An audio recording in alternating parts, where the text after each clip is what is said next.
हमारा पहनावा, हमारे जो कपड़े हम पहनते हैं वो राज्य का राज्य बनते हैं। हमारा खान पान भी अलग अलग है, हमारी कई जगह संस्कृति भी अलग अलग है। तो हमारा धर्म भी अलग अलग है, हमारे देश में अनेक धर्मों के लोग रहते हैं। तो इतनी विभिन्नताएं होते हुए इस देश का विकास कैसे हो, इसके लिए हम राष्ट्रीय पर्व मनाते हैं ताकि हम सभी एकता के सूत्र में बंधे, हम एक होकर इस राष्ट्र के लिए काम करें, हम अपने राष्ट्र को एकता के साथ आगे बढ़ाएं। हमारे बीच में कोई वैमनस्य ना हो, हमारे बीच में कोई भेदभाव ना हो, कोई नस्ल का भेद, कोई जाति का भेद, कोई धर्म का भेद, कोई स्थान का भेद, यहाँ तक कि कोई भाषा का भेद भी हमारे अंदर ना आए। इसके लिए हम एकता के रूप में ये राष्ट्रीय पर्व मनाते हैं। और इन राष्ट्रीय पर्वों को हम दिखाते हैं तो इसमें झंडे का एक महत्वपूर्ण अंग होता है, एक स्थान होता है हमारे झंडे का जो हमें एकता के सूत्र में बांधता है। तो प्यारे बच्चों, हमें पता होना चाहिए कि इस प्यारे झंडे को किसने स्वरूप दिया। जब हम अंग्रेजों के विरुद्ध अपनी लड़ाई लड़ रहे थे 1916 में, पिंगली वेंकैया नाम के एक आदमी ने, जो तमिलनाडु का था, उस आदमी ने इस झंडे के स्वरूप के बारे में सोचा।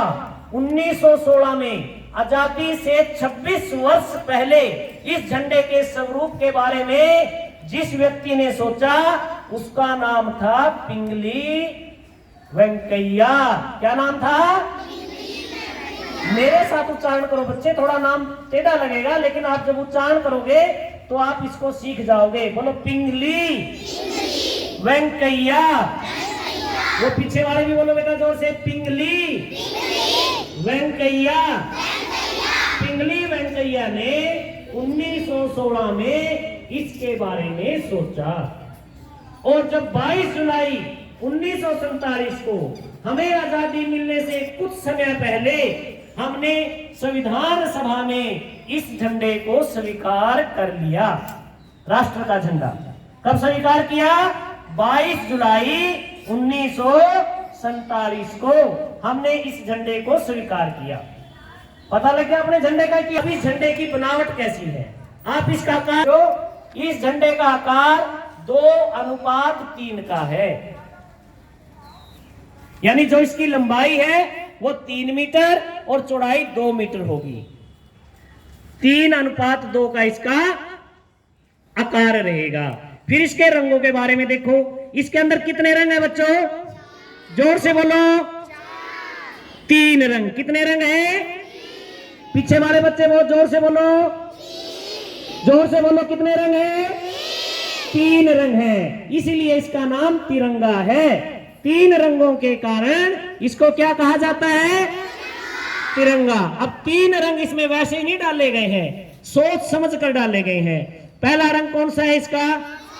ऊपर सैफ्रॉन कलर, केसरिया रंग, जो हमारी शक्ति का, हमारी ताकत का, हमारी बलिदान का प्रतीक है। यह हमारे वीरों का शौर्य का प्रतीक है। इससे हम दिखाते हैं कि हमने आजादी को या इस देश को यहां तक पहुंचाया है तो हमारे पूर्वजों ने बलिदान देकर पहुंचाया है। इस देश के आज जो आप स्वरूप देख रहे हो ये वैसे ही नहीं मिल गया, इसके लिए बहुत सारे लोगों ने जाने दी हैं, बहुत सारे लोगों ने फांसी के फंदों को चूमा है। तो जो हमारा केसरिया रंग है बच्चों, वो बलिदान का प्रतीक है। दूसरा रंग कौन सा है इसमें?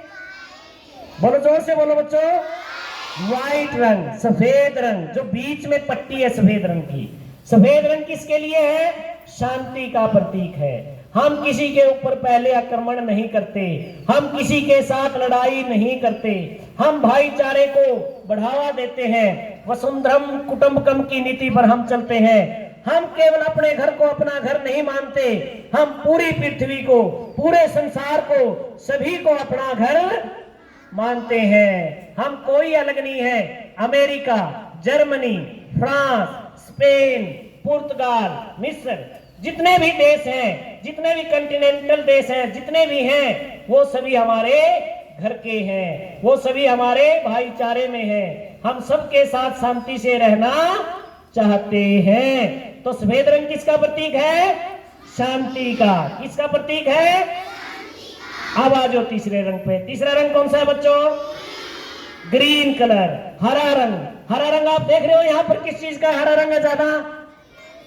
पेड़ पौधों का, हरियाली का, आत्मनिर्भरता का। हम अपने देश में हरियाली को ज्यादा बढ़ावा देंगे। हमारा देश जब आजाद हुआ तो अनाज की बड़ी कीमत थी, बड़ी शॉर्टेज थी, बहुत मुश्किल से अनाज मिलता था। आज हमें खाने की वस्तुएं, आज हमारा ये सौभाग्य कहूं या दुर्भाग्य कहूं कि हमें खाने अधिक मात्रा में खाना मिलता है। लेकिन जब हम आजाद हुए उस समय पर खाना बहुत कम मात्रा में था, लोगों को पेट भर भोजन नहीं मिलता था। पूरी धरती पर